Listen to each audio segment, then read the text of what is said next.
Ishgard cannot well endure another assault. Even should her knights succeed in turning back the Horde, the casualties will be catastrophic. But what other choice do we have? It's not like we can talk it over with them. Dragons and men aren't exactly on speaking terms. With certain notable exceptions.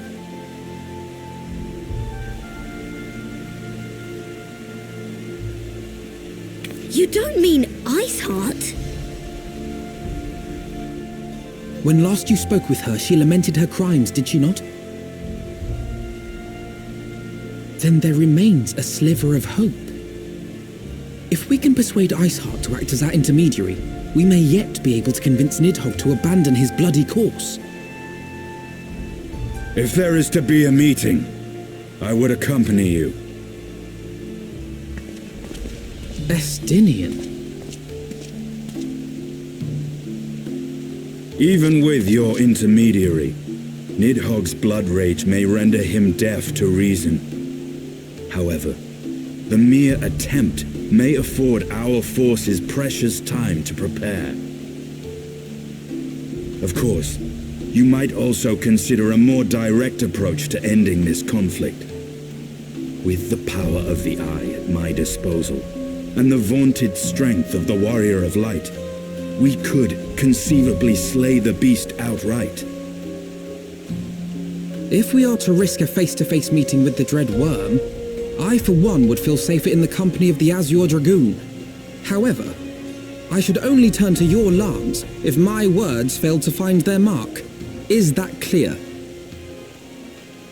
Perfectly. I shall assume that Iceheart enjoys similar diplomatic protection until instructed otherwise. A word of advice. Think carefully before divulging the particulars of this plan to Sir Emeric. 'Twould not do to have the Lord Commander accused of consorting with heretics. Indeed. I thank you for your counsel, Estinian. We shall be honored to have you with us. I am glad to be of service.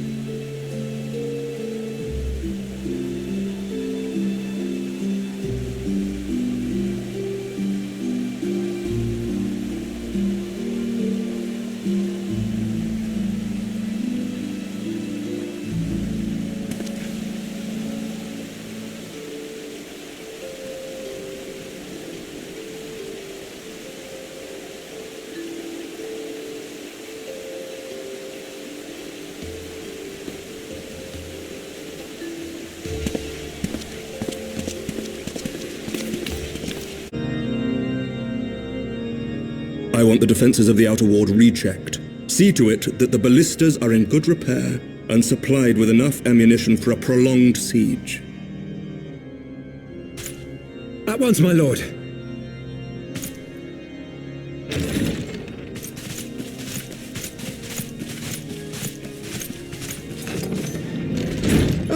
Twould seem I have visitors, and unlike those messing beyond our walls, these ones are welcome. Pray forgive us for interrupting you in the midst of your preparations, Sir Emeric, but our suit concerns the impending assault. To speak plain, we believe there is a chance the invasion might be halted before it even begins.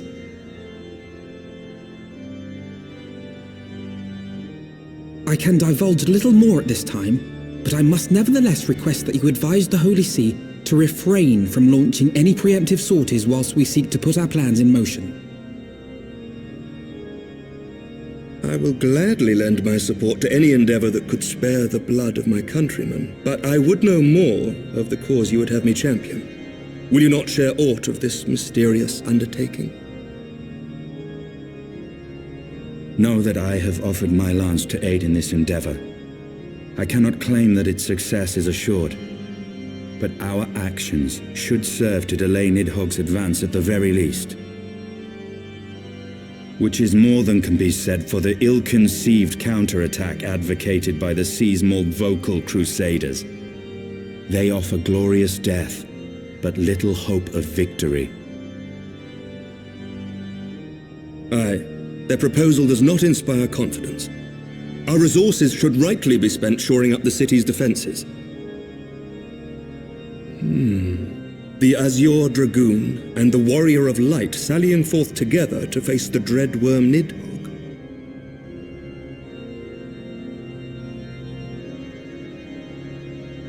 I must admit the mere thought of it does much to dispel my misgivings.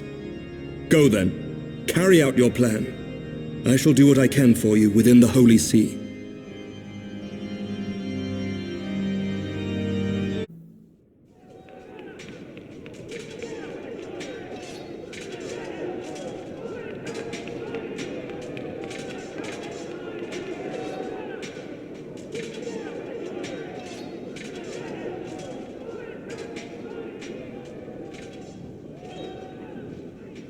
Such commotion.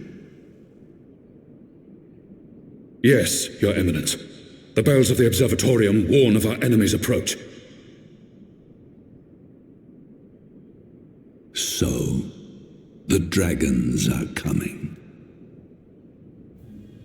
Let them come, in their hundreds and their thousands. With the divine blade in our hands, we shall rend their flesh and drown the heretics in their master's blood.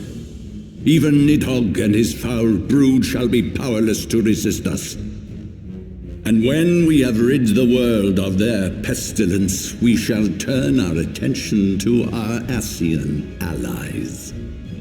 See that they are suitably rewarded for their invaluable assistance.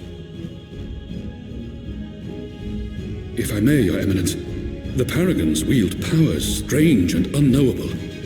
Can we be certain that they will not see through our deception? We can be certain of naught save the righteousness of our cause. If you would be a true leader of men, you must possess conviction as well as caution.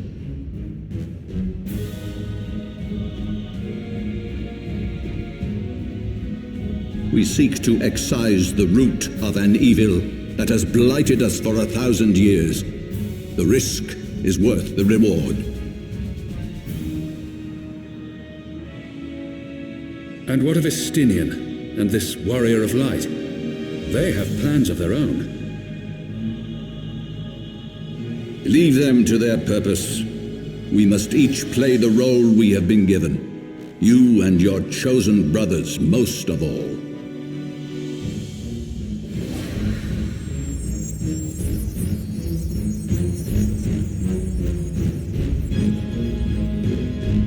For the glory of King Thorin.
I should have known it would be you.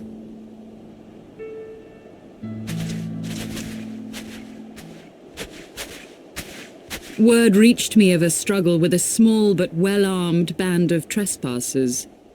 Forgive my comrades their hostility. Few come here uninvited, and fewer still with good intent. Now, tell me why you are here.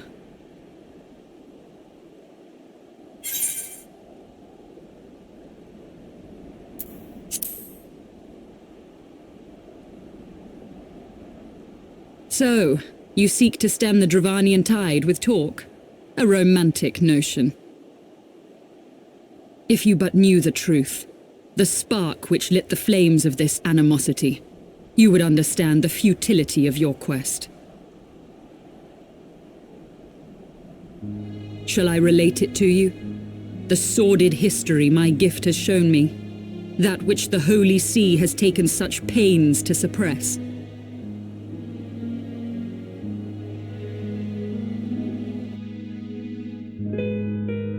'Twas more than a millennium past when an Elezen tribe first sought to claim the lands of Kurthas as its home. Unfortunately for them, Kurthas was already home to dragonkind, and they were not inclined to make way for the invaders. Thus did a bloody war begin, a war which might well have rumbled on until one or the other side was exterminated, had it not been for the resolve of a single woman. That woman's name was Shiva. While those around her fought and died, she attempted to parley with the dragons, and in so doing discovered them to be possessed of profound intelligence and reason. The great worm, Heavensward, in particular so enchanted Shiva that she found herself growing to love the creature, whom her people considered a monster. In the eyes of a near-immortal dragon, however, the fleeting life of an Elezen is as that of a freshly cut rose. Scarce has the flower bloomed before it begins to fade and wither. Such melancholy musings plagued Heavensward, who had found in Shiva an unexpected and beloved soulmate. He knew that all too soon, death would snatch her away from him. Unable to bear the thought of their separation, the maid bid the worm consume her, that their spirits might be entwined for eternity.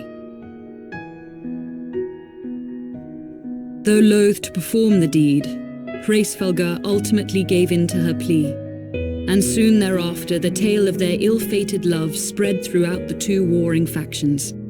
No more could they raise blade or claw against one another, knowing that the souls of their kin were so inextricably bound. In the days that followed, man and dragon learned to live in harmony, and together built a nation unlike any the world had ever known. For 200 years did this blissful age of peace continue, as it would to this day, had vilest envy not stirred in the hearts of the Elezen. It is said that worms owe their longevity to the boundless reserves of vitality found within their eyes. And 'twas in this belief that a traitorous band of knights deceived their allies of some 2 centuries, and took by force that which they coveted.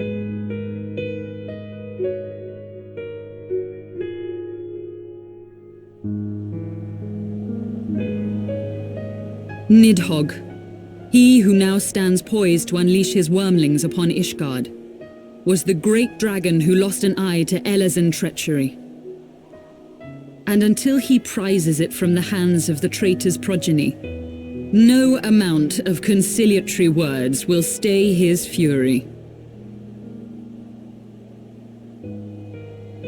You are wrong, Lady Iceheart. Lest you misunderstand, I do not doubt your vision of the past. 'Tis true that Nidhogg greatly desired to reclaim the Eye. Indeed, it was for that very reason that I kept it with me as I roamed the land, attempting to draw him away from the city.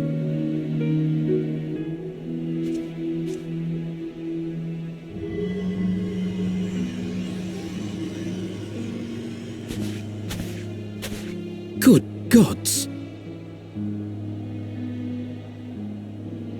Until recently, Nidhogg seemed unable to resist its allure and pursued me relentlessly. Needless to say, that is no longer the case. Now, it would seem, he has fixed his attention on Ishgard itself, though he knows full well the eye does not reside there.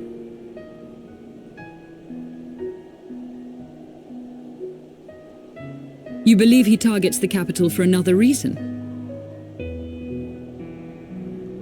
I believe reason has all but left him. Through the eye, I feel much of what Nidhogg feels, and the dragon's thirst for vengeance will not be quenched by aught less than a sea of blood.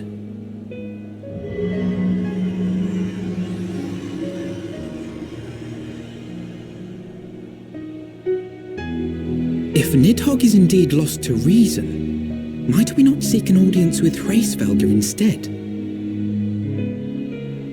He has thus far shown no inclination to aid in the invasion of Ishgard, and may yet welcome our efforts to broker a peace.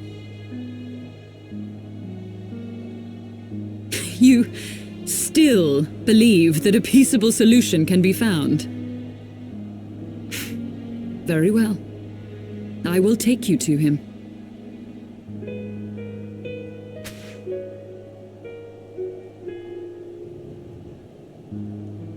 Our road will lead us to Dravania, the homeland of dragonkind. There we shall ascend unto the clouds, where Hraesvelgr resides.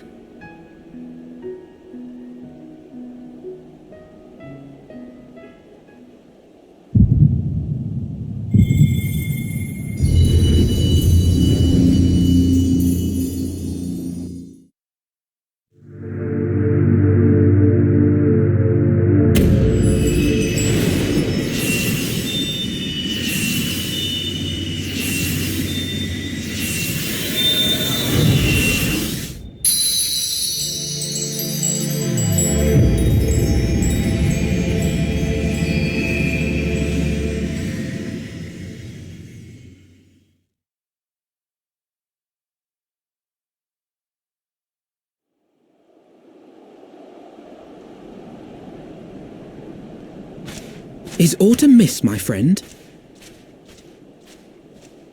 I sense the many battles are beginning to take their toll.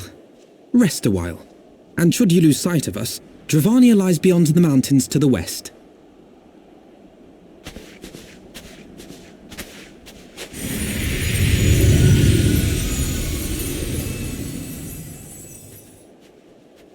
Curious. The vestiges of thy mistress's blessing are not as faint as once they were. Thy will to succeed grants thee unusual fortitude. But will it be enough?